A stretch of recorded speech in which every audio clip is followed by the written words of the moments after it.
سلام میگم به همراهان همیشگی آهنلندی. نیلوفر حقایق هستم، کارشناس فروش آهن از مجموعه آهنلند با تحلیل بازار فولاد در هفته سوم اردیبهشت ماه 1403 در خدمت شما دوستان عزیز هستم.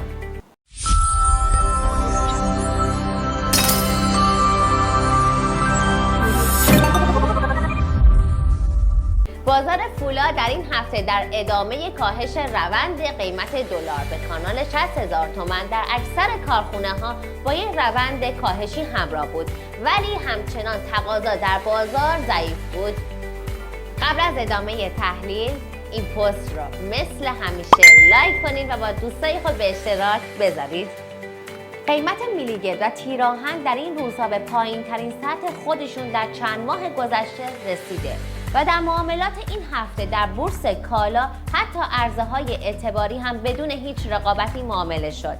همین علت نگرانی‌ها در مورد آینده بازار فولاد رو بیشتر کرده. پیشبینی بازار از هفته آینده اینه که با توجه به شرایط حاکم بر بازار ارز و فولاد احتمالاً در روزهای آینده شاهد ثبات نسبی و حتی کاهش مقطعی باشیم. البته عامل اصلی تعیین کننده ثبات و افزایش تقاضا در بازار فولاد تداوم روند نزولی دلاره.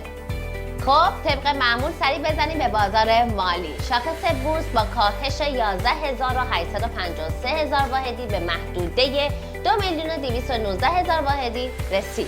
بیت کوین در کانال 62,000 دلار معامله شد.